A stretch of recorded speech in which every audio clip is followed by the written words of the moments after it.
Halo guys, jadi kali ini Autoris Fast Tuner lagi ada di salah satu garasi. Ini garasi yang super besar sih menurut saya. Ini garasinya tidak hanya menyimpan mobil-mobil keren, tapi juga mobil yang punya cerita, punya sejarah. Di baliknya juga ada proses engineering yang keren juga, dan bahkan beberapa mobil ini juga sempat menang di kompetisi nasional maupun internasional. Nah, di samping saya ini sudah ada Om Widodo dan Om Tungtung. Tadi mintanya dipanggil Om Tungtung. Om Tungtung. Aslinya Om Tungtung gitu. Nah, kita bakal ngobrol nggak cuman soal koleksi mobilnya, tapi kita ingin tahu juga gimana dari sudut pandang seorang builder, juga seorang kolektor yang membangun mobil maupun museum ini. Oke, thank you ya Om Widodo, Om Tunggung sudah meluangkan waktunya buat ngobrol bareng saya. Welcome to Making Cars dan Pro Rock. Oke. Nah, ini ceritanya kalau koleksi mobil di sini tuh segitu banyak, itu ada cerita di setiap mobilnya atau ya ini cuma sekedar koleksi? Justru ini tuh bukan koleksi mobil tapi koleksi cerita ini. Aduh. Nah, gitu. Koleksi cerita, setiap mobilnya punya cerita. Oh ya, punya ceritanya dan ceritanya rata-rata cukup panjang ya Mas ya. Nah, ini memang dari dulu itu Om Widodo sendiri itu hobi mobil atau hobi ini dari ayah terus turun menurun atau gimana? Dari almarhum papa. Ya. Jadi papa itu tahun lalu nggak ada, umur hampir 90 tahun. Papa itu koleksi mobil itu mulai tahun waktu dia umur 30-an ya. Jadi udah 60 tahun lah kurang lebih ya. Koleksi mobil sebelum nggak ada. Nah, Om Widodo sendiri dari kecil? Ya dari kecil kan selalu diajak ke tempat loak mobil ya jangyat lah gitu. Terus tiap kali cari mobil ya diajak, ya lama-lama ya ketularan ya. Mulanya belum ngumpulin sebenarnya kalau lihat ceritanya. Jadi mulanya ngikut-ngikut tukang ngetok motor. Papanya ngumpulin, dia motong. Lah soalnya kan waktu kecil itu babe itu enggak nyoleh tak kasih duit sana cari mobil apa tak beli kayak mobil gitu enggak gitu loh. Udah dibeliin. Lah terus? Lah terus ya kamu cari sendiri kalau mau gitu loh. Jadi waduh. Nah, akhirnya ya sambil ngumpulin kan babe itu suka mobil antik. Selalu yang original. Jadi kalau beli satu yang original tapi restorasi, spare partnya udah nggak ada, beli satu lagi untuk dikanibal. Dipasangkan.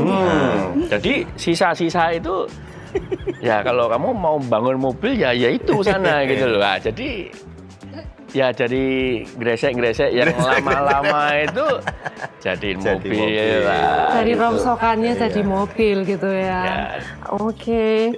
Nah, itu kan kalau tadi ceritanya kan dari rongsokan bisa jadi mobil. Tapi pernah nggak kepikiran tuh, oh ini mobil udah bagus. Tapi menurut saya ini masih bisa ya namanya jiwa engineer-nya tuh minta oprek sitik. Oh iya, selalu. Jadi inget ya waktu dulu bisa ngumpulin duit, akhirnya bisa beli C7. Pas ulang tahunku dapet C7 gitu loh. Dapet C7, dulu cukup mulus barangnya. Nah, salahnya yaitu diajak temen, yuk coba di Kali Kebo sini, coba dipakai off-road. Ya pakai off-road, pulang-pulang penyok, asnya putus dan lain-lain. Jadi ya tak taruh di sini, ngumpulin duit lagi sambil lihat gitu. Wah ini sebetulnya tak gini gitu, improve. Nah mungkin dari situ ya, jadi motong-motong mobil itu. Keterusan. Ya, keterusan. Sampai sekarang. Sampai sekarang. Kalau lihat mobil mulus, gatel. Datang itu mikir, iki enaknya diapake ya Mas ya? Imajinasinya langsung kemana-mana. Ketemu temen yang cocok. Betul. Klop jadinya. Mas Tunggul ini kan dulu dari grup Kompas Gramedia. Yang bikin majalah Jeep itu ya Mas Tunggul ini. Racunnya datang. Kenalan, kebetulan ketemu di event rock rolling.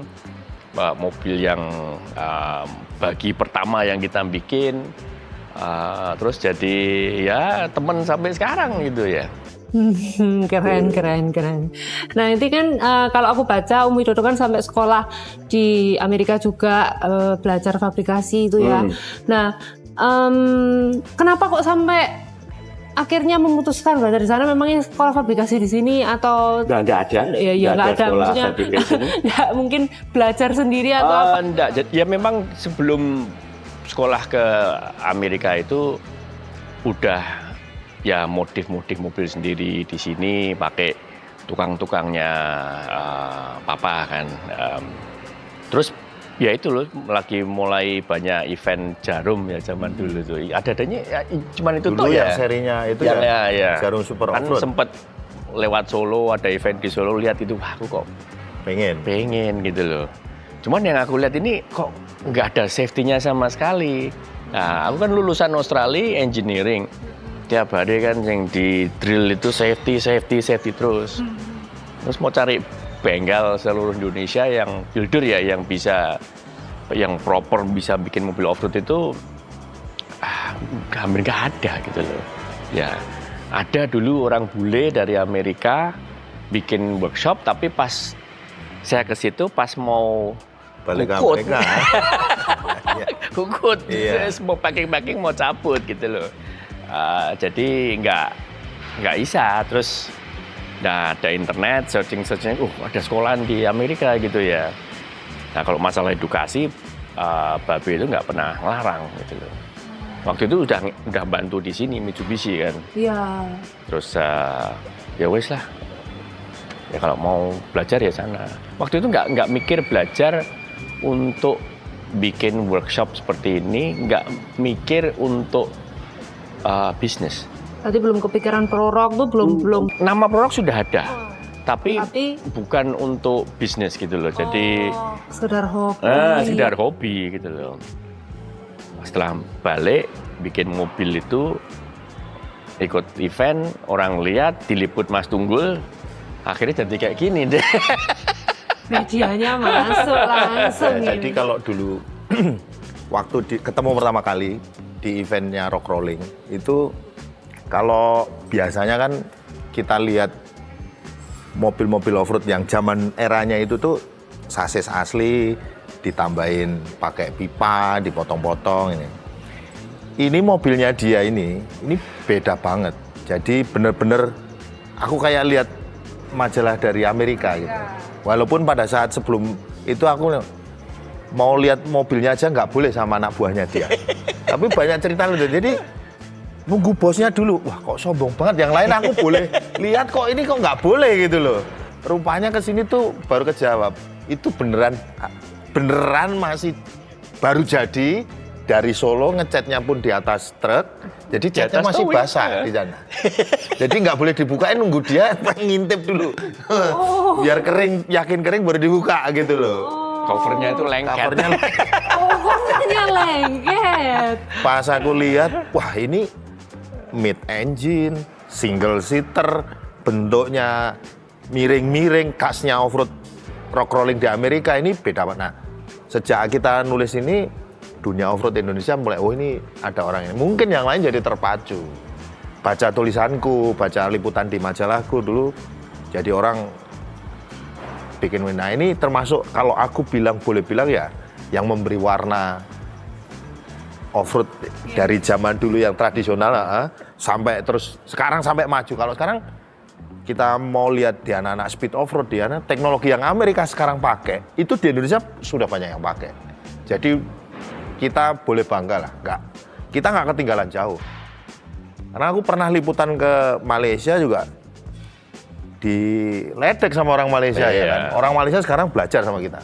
Karena dulu, wah mobilnya mesinnya standar. Kalau dulu kan zamannya FJ40 Toyota 2F, mesinnya kan masih lama. Mereka sementara udah pakainya udah macem-macem, suspensinya udah diganti. Dulu kan karena regulasi, terus belum ada yang bisa masukin. Mungkin juga pengetahuannya masih terbatas, masih belum aksesnya terbuka lebar. Dan orang Indonesia itu kan tipikalnya kalau nggak ada yang ngasih contoh dulu kan, mereka nggak mau ngikutin kan. Kadang-kadang gitu. Nah ini begitu ada terobosan baru, udah berkembang sekarang. Sekarang kalau anak Malaysia main ke sini, lihat ininya bingung mereka. mesinnya kita udah biasa pakai ecu, suspensi Iya. kita canggih-canggih. Jadi mereka belajar sekarang sama kita.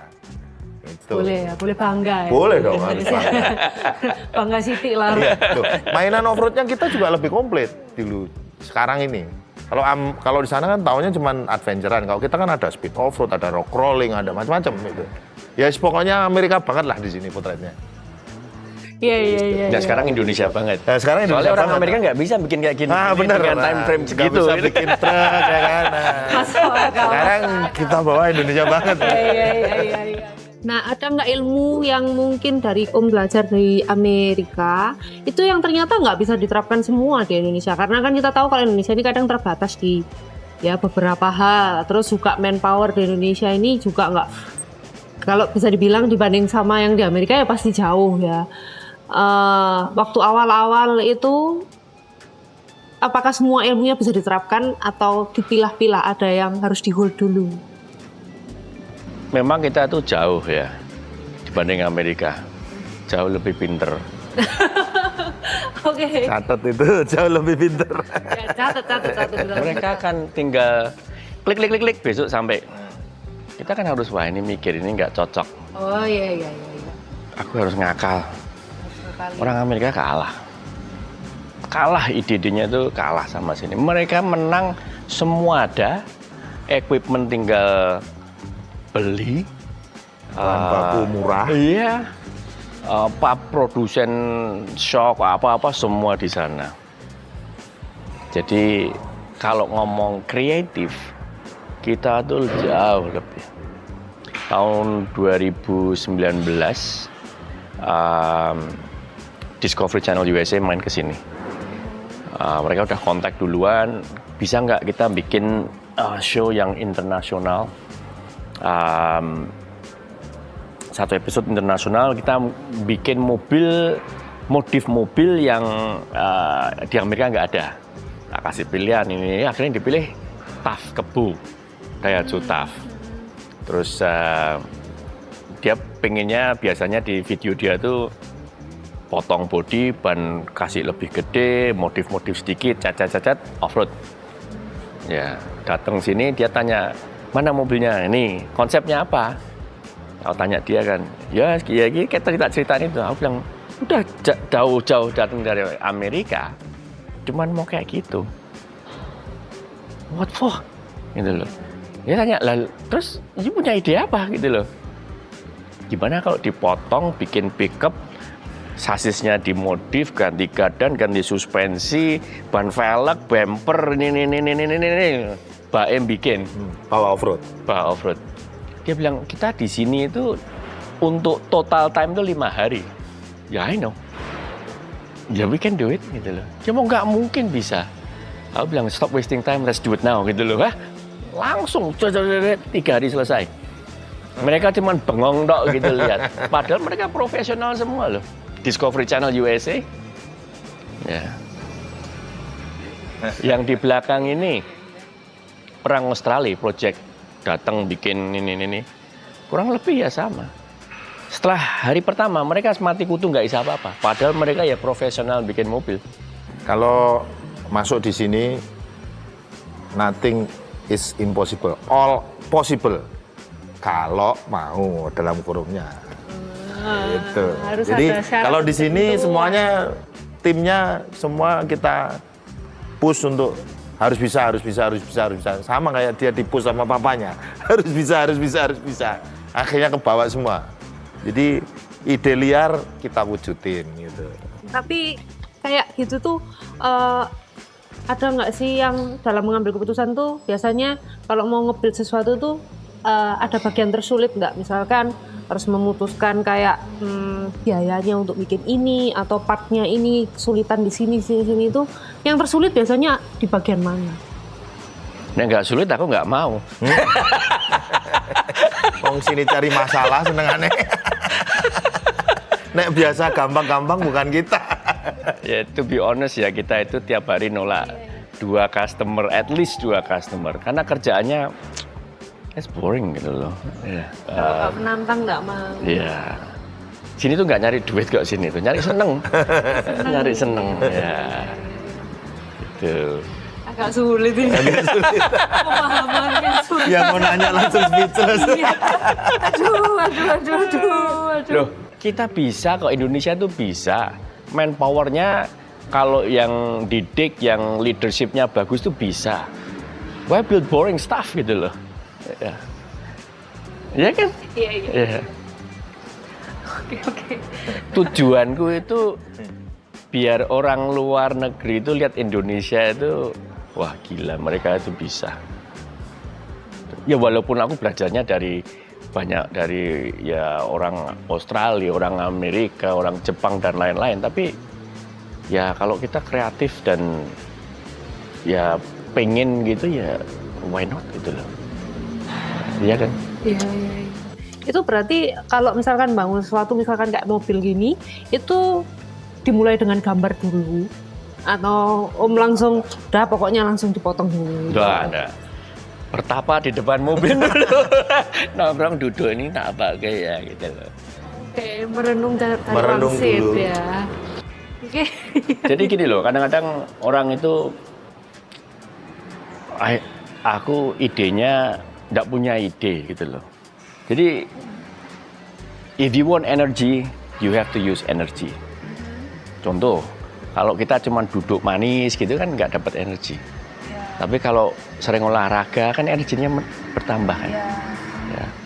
Kalau cuman mengharapkan idenya muncul terus banyak tanpa doing something, tanpa make ide yang sudah ada, ya nggak bakal muncul ide baru. Contoh kayak gini sambil berjalan tuh, oh ya dapat ide, oh ya ini dapat ide ini gitu loh. Ya first harus punya konsep dulu lah. Konsep, discuss sama tim, sama kru. Ini kira-kira bisa kan gitu loh. Kalau bisa ya gas gitu loh. Bukan langsung jebur ngawur gitu ya, bukan loh ya. Iya dah. Ya. Tapi kalau takut make mistake ya gak bakal bisa sukses gitu loh. Ya. Banyak baca buku, baca majalah, perbanyak literasi. Kita kan kalau nyari kadang-kadang ide itu datang dari mana aja kan. Kadang-kadang ya kita nggak batasin. Jadi kalau dari pameran arsitektur aja kita bisa jadi Ya. something gitu loh. Bisa jadi ide di mobil. Ada kan itu yang bagian dari arsitek, yang seni kan. Kita ada mobil yang mulanya dari resban ini malahan. Idenya dari kursi ini. Kalau orang bikin gambar dulu mesinnya apa ini, enggak. Kursi dulu. Ini naik kursinya digawe mesin 600 HP, oke nih Mas. Jadilah set, cari gardanya, cari yang lain-lain. Tapi kan kalau kita nggak punya frame reference yang komplit, frame reference itu kan bisa dari mana aja, dari majalah, dari temen, dari ngobrol, dari lihat pameran, nggak cuman dari YouTube, dari Google, nggak cuman dari situ, dari semua source kita manfaatin. Nah pengennya di sini juga jadi seperti itu. Jadi in the future itu orang kesini dapat banyak ide lah kira-kira. Makanya kita di Making Car nggak cuman bengkel, perpustakaan kita punya. Ada library di sini. Ada buku-bukunya bisa beli? Ya, ada buku, ada majalah yang bisa dibaca-baca di sini. Itu. Nah, berarti kalau ngelihat dari konsepnya Om Widodo, berarti ada nggak mobil di sini yang sudah jadi ini misalkan, ini udah menang kontes dan lain sebagainya, udah keren, dapat penghargaan dan lain sebagainya. Tapi ternyata di sawang-sawang, dilihat-lihat lagi, sebenarnya ini masih bisa, ini nggak maksimal. Oh selalu, jadi setelah kita done gitu ya, kadang-kadang lewat, wah ya lain kali tak bikin gini gitu ya. Ya itu namanya improvement kan. Nggak mungkin setelah bikin gitu terus nggak ada ide lagi gitu kan ya itu sih. Males. Kalau nggak mau ide, orang nggak males mikir itu berarti. Nah, itu habit yang harus dihilangin. Jangan males mikir gitu loh. Kalau dikasih challenge, jangan bilang wah sulit, wah nggak bisa. Itu negatif energi namanya, ya kan? Harus perbanyak positif energi, bisa. Nah itu. Nah, kalau ini kan Om Widodo ini berarti ada dua, apa ya bilangnya, satu sebagai kolektor, satu sebagai builder. Lah kolektor ini kan biasanya menjaga originalitas suatu barang. Nah tapi builder kalau seperti tadi konsepnya Om Widodo nggak bisa diam, dia akan cari mengubah supaya bisa jadi yang lebih baik. Nah berarti kan antara kolektor dan builder ini dua sifat yang bertentangan sebenarnya, yang kontradiktif. Nah gimana Om menentukan bahwa oh ini aku harus pertahankan yang original, tapi di satu sisi aku ingin mengubah yang sisi ininya biar lebih baik lagi. Aku tuh bukan kolektor ya, aku tuh pemulung gitu. Bilang gitu. Lo beneran, no. Sukanya mulung barang-barang yang rosok-rosok gitu itu. Ini kan King of gresek-gresek ini. Judulnya The King of Grass. Iya, King of gresek-gresek. Jadi itu memang dilema yang timbul waktu mulai suka mobil kok sudah ada celengan untuk beli mobil. Jadi tiap kali beli mobil tak rubah-rubah gitu, tak modif. Babe lewat itu. Le motor ki mbok apake to le. Yang bagus tuh original, gini gitu loh. Jadi nah waktu itu ya punyanya itu ya ngomong apa ya pengen tak modif ya tak modif gitu loh. Tapi makin ke sini makin sadar kalau oke, mobil ini itu sudah mulai susah cari. Spare part-nya susah cari, barangnya juga makin lama makin habis. Di koleksi saya itu mungkin 90% original semua. Sebenarnya koleksiku belum keluar semua sih, jadi nggak kelihatan. Masih belum keluar ya? Oke. Jadi justru yang dipotong-potong di seperti V-Rock yang VX yang kita terakhir bikin. Kita tuh bikin itu tuh dari sampah bodi yang orang sudah nggak mau, dihujan-hujanin 3-4 tahun, cari sasis, cari gadan, cari mesin, bikin. Atau kalau kayak truk ini truk dulu untuk ngirim barang. Udah ya, nothing special gitu. We make it special. Kalau Rangga dipotong-potong dimodif ini, lah baru kok. Jadi mau beli lagi ya gampang kok gitu loh. Jadi ya nggak eman-eman gitu loh. Soalnya masih banyak yang jual kan? Iya. Kan? Dealer masih ngeluarin ya kan? Ya, jadi sebetulnya ya itu loh, kalau ngomong tega sih sebetulnya tega. Mobil baru apa, ini kemarin juga barusan DM sama TPM, Mas ini mobil kan barusan keluar, barangnya ada nggak? Nggak ada. Ya coba aku minta satu mau tak potong. Minta buat dipotong ya. Aduh. Iya. Gitu, jadi ya itulah.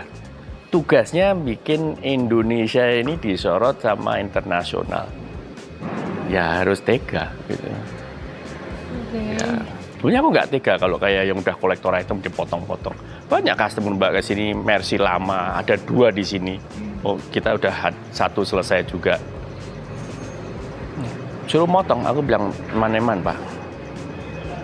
Tak rayu jangan dimodif. Padahal aku bengkel kan. Ya, sayang ini pak nek dimodif. Enggak mas, aku udah judek ini, udah ke berapa bengkel wis dihapusi tok, mesinnya sampai hilang ini itu. Aku pengennya ini tinggalan bapakku, aku harus bisa menikmati. Ya wis, we fulfill that dream gitu loh. To make it special.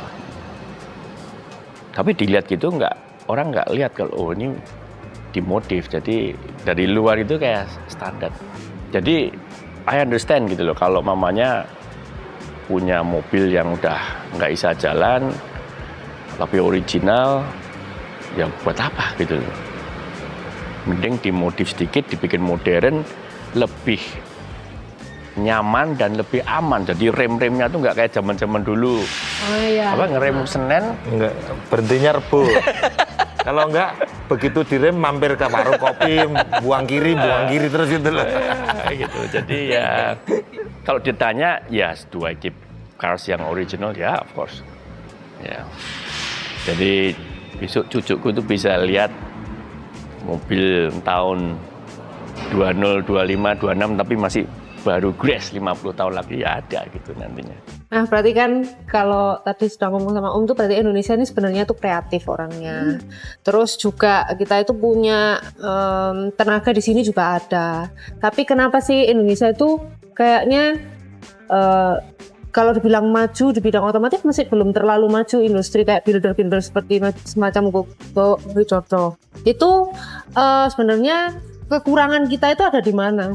Yang harus diperbaiki di bagian mana? Kalau aku bicara kacamatanya gini, Amerika itu mulainya dari garasi bengkelnya, dari kontainer. Kita ini bengkel yang di luar kontainer banyak. Kenapa susahnya? Keluarnya selalu sama. Mesin CNC banyak, tapi kita mau beli kromoli, beli itu satu harganya sulit, harganya mahal, dapatnya sulit. Jadi regulasinya itu yang kalau pemerintah mau support betul industri otomotif kreatifnya, itu baru kita bisa ngomong itu. Kalau aku kekurangannya, jadi sumber daya bahan bakunya yang kita kurang. Sehingga orang mau bikin apa kan bingung kan, harus impor dulu. Impor kadang take time. Belum, udah gitu dibatasin. Nggak bisa, harganya mahal. Ya, sebenarnya kita bisa industri kita kayak di Amerika sangat bisa. Wong buktinya kita pasar yang gemuk buat mereka kok. Iya kan? Iya dong. Kan kita gini, dunia otomotif Indonesia itu kan gemuk pasarnya. Populasinya banyak. Wilayah geografisnya macam-macam. Pantai ada, gunung ada. Ini semuanya kan bisa main otomotifnya. Mau motor, mau mobil, mau apapun. Sampai di dunia boat pun juga banyak pantai, banyak ini. Tapi kenapa? Ya itu tadi balik lagi. Kalau pemerintahnya serius bener, kalau aku dari kacamata jurnalis ya, kalau serius ya itu kerannya itu, regulasinya itu diperlonggar. Tapi balik lagi, masalahnya kan nanti ketemunya sama industri gede. Industri gede pasti takut dong pasarnya terganggu. Nah itu balik lagi. Bisa nggak bikin kira-kira iklim usahanya kayak di Amerika ya kan? Yang lebih gampang bahan baku, lebih macam-macam gitu. Lebih ke regulasinya ya. Itu, bukan kekurangan orang pinter bener. Enggak, jago-jago kok. Orang ngomongin, loh, yang bisa bikin mobil, anak-anak jago-jago loh bikin mobil dari nol ya kan. Wong sasis bikin ya kan. Jadi nggak ada bentuknya, jadi bentuknya dipakai jalan raya oke, di tempat off-road juga oke gitu loh. Ngitung sudut geometri, suspensi apa kan kita juga jago-jago. Bisa. Jadi mobil nasional itu menurutku kalau nggak banyak nuansa politisnya, kalau semuanya serius mau bikin, pasti bisa. Cuman persoalannya kan balik lagi, industri gede itu ATP gede ini rela nggak pasarnya digerus? Kan itu pertanyaannya. Iya dong. Ya menarik itu. Jadi jangan pernah underestimate orang Indonesia. Orang Indonesia itu tadi sama Pak Wid bilang, kita semua ini nggak kalah yang pinter-pinter. Yang sekolah di luar negeri kan banyak ya kan. Karena apa mereka nggak balik ke sini? Yang engineer di perusahaan-perusahaan di luar kan banyak yang kerja di itu. Tahu kenapa nggak balik sini ya? Susah. Kita mau bikin usaha, mau bikin sesuatu yang ini, itu tadi kesulitan-kesulitan yang basic kan itu. Bukan bahan baku kan basic. Mau nyari ini susah, mau bikin ini susah. Dan ada satu yang bikin progres itu slow. Ciri khas orang Indonesia. Pelit ilmu. Nah, itu dia. Nggak mau. Berbagi. Nah, Prorock Making Cars ini terbalik. Kita ilmu, mau tanya, mau apa, kita info. Gitu loh. Ya, harus ada yang untuk nge-push Indonesia, nge-inspirein Indonesian itu untuk marketnya gedenya segini, pelit ilmu buat apa gitu loh. Ya. Hoki itu udah diatur sama yang atas kok. Rezeki nggak akan ketukar kalau kata orang. Iya. Dulu waktu bangun museum ini 3 tahun yang lalu, mobil yang masuk sini udah tak stop semua. Aku udah nggak mau terima mobil lagi. Malah sekarang bludak kita, aku bingung piye tuh iki. Karena aku sebenarnya pengen fokus personal project, restorasi mobil-mobil yang belum sempat kepegang. Jadi mobil-mobil pribadi nggak sempat garap semua gitu loh. Jadi piye tuh iki gitu. Iya. Karena apa? Karena kita bikin YouTube itu ya semua dibuka gitu. Ilmu-ilmu apa juga. Jangan salah loh, YouTube kita itu kita nggak cari duit dari YouTube. Kita tidak mau di-endorse. Nggak terima endorsement, nggak terima sponsorship. Nah, jadi ya untuk edukasi gitu ya. Sharing. Ya, makanya kan pengunjung yang di sini boleh masuk bengkelnya kita, boleh lihat kita lagi ngerjain apa. Kalau ketemu kita mau tanya, monggo, mau diskusi, oke. Jadi kita open seluas-luasnya. Ya itu tadi, pengennya menginspirasi. Ilmunya nggak kurang kok, justru ilmunya kita nambah. Malah karena kan pasti kan nanya gini-gini, nggak pengalaman kita gini Pak Awit. Nah jadi kita tahu, oh ternyata pernah ada yang ini, kita nggak ngalamin, tapi orang lain yang ngalamin. Nah itu pengalaman adalah ilmu yang paling mahal. Karena ada waktu, ada uang yang kebuang ya kan. Iya. Nah ngomong pengalaman ilmu yang paling mahal dari rock crawling kan dengar-dengar nih mau main drifting nih. Kan dua hal yang berbeda itu. Kalau rock crawling kan ngejar traksi, medannya sulit. Terus sekarang kok beralih ke drifting, ini ceritanya gimana? Sebetulnya dulu pikirnya itu juga off-road itu full traction, drifting itu no traction. Tapi setelah ngobrol-ngobrol sama orang bule Australia, si Sam yang bantu bangun mobil ini, dia off-roader main drift juga.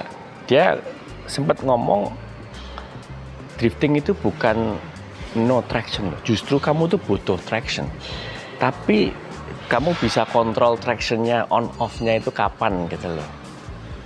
Ya, jadi kalau masalah kenapa kok kita ngedrift itu, pokoknya aku belum pernah gitu loh. Dan pengen. Ya kebetulan kita udah bikin beberapa mobil drift, termasuk mobilnya Mas Dipo. Ya kita yang bangun kan gitu loh. Kadang-kadang lihat part-part yang mereka pakai itu gemes gitu loh. Langsung megang ngene tok gitu loh. Kita pakai as rodanya yang gede-gede, ini sakmene tok. Dan sering aku lihat mereka putus ini itu. Jadi ya I don't know. Let's show them what the real car is ya Mas. Ini sebenarnya men-challenge diri kita sendiri, karena orang taunya kita kan ya biasanya bikin mobil off-road. Tapi bikin mobil ceper yang bisa buat ngedrift, yang bisa ini kita belum pernah gitu loh. Berarti jadi murid lagi nih, belajar lagi. Iya, justru always biar itu yang hidup kita jadi seneng. Iya. Kalau apa ya mikirnya kita udah di sini gitu itu ya. Kapan pinter ya gitu loh. Iya. Udah mentok ya nggak ada gitu loh. Belajar sesuatu yang baru. Ya salah mungkin ya nggak berarti ya biasa aja gitu. Ya kita yang penting nyoba gitu. Nah kan tadi bilang tuh kalau tapi traksi kan kasih gede, ini sekarang yang drift kecil. Nah kira-kira ada nggak dari atau prinsip-prinsip dari off-road atau rock crawling itu tadi yang mungkin nanti bakal diterapkan itu bisa jadi bisnis. Nah soalnya kalau melihat dari Umi Dodo kan sukanya yang agak nyeleneh sedikit. Tapi nyeleneh tuh Mas. Habis ini aku tak pergi. Ya mungkin lihat mobilnya yang akan jadi itu ya hampir part-part yang nggak pernah dipakai untuk drift gitu. Loh kan? dan dari komen-komen itu ada yang bilang bodoh, ya, pakai ini tuh bodoh, ini pakai ini, ya apa-apa gitu loh. Biarin aja. Ben bodoh, aku pengen buktikan ke aku sendiri itu daripada aku nggak bisa tidur mikirin musuh kayak gini nggak iso toh gitu loh. Gitu loh. Jadi it doesn't matter. Aku bikin mobil ini tuh nggak untuk ngejar piala, nggak ngejar kontes, nggak ngejar apa kok. Cuman oke, self-challenge ya pokoknya. Iya, part-part yang off-road ini mosok diterapkan ke mobil drift ini nggak bisa sih gitu loh. Ya. Ya.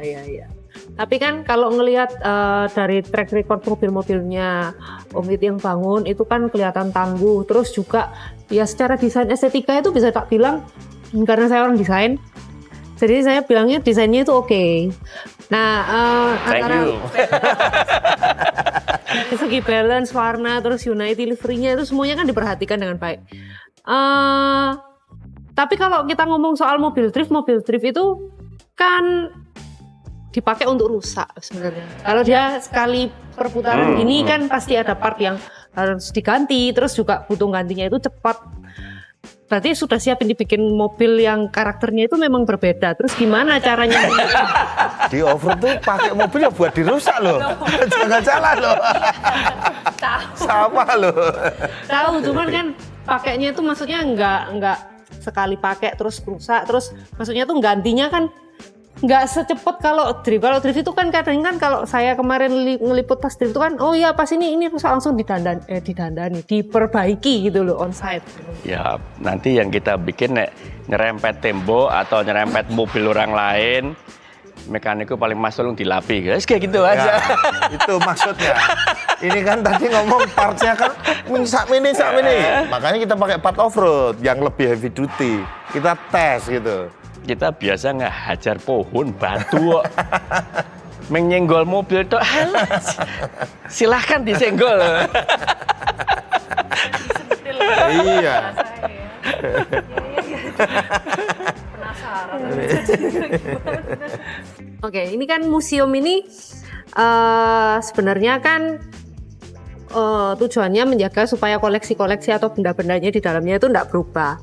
Tapi kalau dari workshop Prorock sendiri kan dia itu lebih ke mengubah sesuatu untuk membentuk sesuatu. Jadi dari part yang ada kayak seperti tadi Om bilang dari rongsokan bisa jadi suatu barang yang bermanfaat. Antara museum sama workshop ini kan Om taruh di satu lokasi yang sama. Ada tujuan tersendiri kah kenapa kok ditaruh di lokasi yang sama? Karena kan mempunyai dua hal atau dibilang dua sifat atau filosofi yang memang berbeda. Satunya itu menjaga, satunya itu lebih ke modifikasi atau build dari sesuatu yang mengubah lah bilangnya itu. Sebetulnya di dalam museum ini lebih menjaga kondisi mobil ya seperti ini. Kalau udah masuk museum itu rata-rata nggak diotak-atik lagi karena sudah selesai. Nggak pernah diajak jalan-jalan. Oh ya, inget nggak ada waktu. Jadi mobil di sini kan banyak yang sudah di gudang lama, ada yang 25 tahun, 30 tahun. Walaupun di awal dulu sudah dibenerin jadi. Nah ini memang rencananya mau kita panasin satu-satu. Jadi mobil di sini tuh bukan koleksi bangkai mobil, tapi mobil yang beneran hidup dan pajaknya dibayar. Jadi walaupun nggak pernah di jalan raya, pajaknya tertib. Jadi ini kita pengen buktiin satu-satu. Nanti kita punya program ngidupin mesinnya satu-satu. Kayak karena udah lama nggak di ini, pasti harus dicek ulang. Oli, pengapiannya kita bersihin lagi. Nanti kita panasin satu-satu. Biar nggak pada penasaran ya kan. Ini mesinnya jalan apa enggak Pak? Ini. Jadi pertanyaannya selalu itu. Ya kan saya bilang ini mobil kalau nggak dihidupin mobil kalau dipajaknya aja hidup, kalau nggak bisa jalan ya buat apa kan gitu. Pertanyaannya kan harusnya itu. Iya. Barangkali mungkin bisa ada experience jadi yang datang tuh BE ini bisa ngincip naik duduk. Nantilah kalau kita pengen ada kayak apa ya special tour package gitu. Kita kan lagi siapin masih ini, jadi yang datang ke sini nggak cuma taxi ride yang sementara yang kita bisa coba kan taxi ride. Jadi orang bisa punya experience nyobain mobil rock rolling yang kita bikin. Itu pengunjung bisa nikmatin itu. Tapi in the future kita pengen juga nggak cuma itu, kita mungkin akan siapin mobil yang klasik. Jadi pengunjung di sini setelah nonton ini kita ajak kuliner ke Solo. Mereka bisa sewa, bisa ini. Pakai mobil klasiknya kita. Limitless what you can do gitu. Jadi in the future kita akan bikin ini planning yang kita pengen bikin. Justru nama tempat ini tuh bukan museum, experience. Nah, aku cari experience. Jadi semua orang tuh bisa ke sini, bisa experience naik mobil rock rolling, experience naik mobil klasik, belajar. Ya mungkin itu akan jadi pengalaman yang membedakan kalau memang benar-benar bisa merasakan atau experience kayak gitu daripada soalnya kan sekarang kan banyak ya kalau konten-konten kreator atau influencer datang ke sini dia cuma bikin konten, akhirnya orang nggak perlu datang ke sini, cuma lihat dari konten aja kan udah tahu isinya museumnya. Betul. Tapi kalau misalkan ada experience-nya kayak gitu kan itu yang membedakan antara kenapa kok aku harus datang langsung spend uang terus untuk masuk cuma lihat mobil. Pengennya kita kan orang datang ke sini juga nggak cuma buat foto-foto tok. Tapi kamu akan dapat sesuatu belajar di perpustakaan kita. Ini punya experience, bisa ngobrol, diskusi sama kita, bisa ngerasain mobil-mobilnya kita ini. Dan aku rasa ini kalau boleh kita bangga, ini the one and only in the world loh, tempat museum yang kayak gini. Boleh di browsing. Museum yang punya live workshop, museum yang bisa nyediain taxi ride rock rolling di tempatnya, off-road istilahnya at least. Punya sewa remote control, kamu datang ke sini, anak-anak kecil bisa main remote control. Dengan Kita juga track yang proper. Dengan track yang proper, bukan yang asal bikin, kita beneran bikin. Children playground-nya juga nanti kalau kamu lihat di situ, children playground-nya itu juga, kalau orang bilang, ini 750 tahun juga nggak ambruk, Pak. Gede-gede misalnya, serius kita bikinnya, tinggi banget ya kan. Ya pengennya anak-anak juga punya experience lebih di sini. Jadi nggak cuma lihat museum, mereka bosen masih bisa main-main. Jadi aku rasa aku browsing nggak nemu. Makanya aku seneng bisa join sama Pak Wid di sini, ikut nemenin dia gedein ini. Aku seneng karena apa? Ini nggak ada di tempat lain, beda gitu loh. Iya. Nah kira-kira 50 tahun ke depan nih Om Wid, ketika orang itu sudah tidak mengenal lagi Om Widodo secara pribadi, apa yang ingin ditinggalkan atau yang bisa orang itu kenal dari Om Wid ke depannya? Apakah cuma dari koleksi-koleksi mobil atau koleksi museumnya ini atau apanya? Atau mungkin ilmunya yang ya itu nggak tahu diapakan, mungkin dijadikan e-book mungkin atau gimana. Kalau 50 tahun lagi aku masih di sini sih. Mungkin kalau 70 tahun lagi ya udah enjoying another dream. Susah itu jawabnya. Ya kalau jadi tujuan tempat ini ya, kalau mamanya aku nggak mau bagi ilmu, nggak pengen inspire others, itu akan aku bawa gitu loh. Dan what's the point? Gitu loh. Ya, aku belajar puluhan tahun sama orang A, B, C, D dari negara ini itu, nek ndak ditempel kayak di sini biar orang lain bisa punya chance yang sama. What for? Aku di sini buat apa? Gitu. Di luar itu ya kenapa kok bikin ini ya biar mobilku nggak dijual sama anak-anakku sih.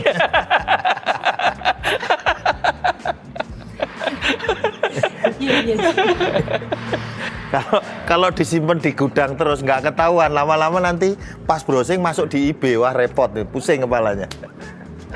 Iya, oke.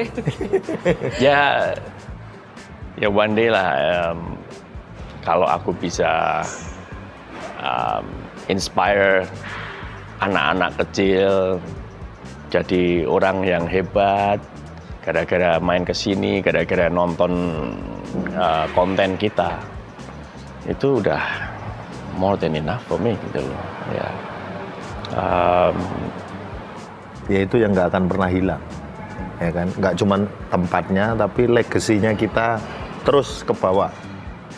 I think ya kan, karena ya itu kita menginspirasi banyak orang gitu.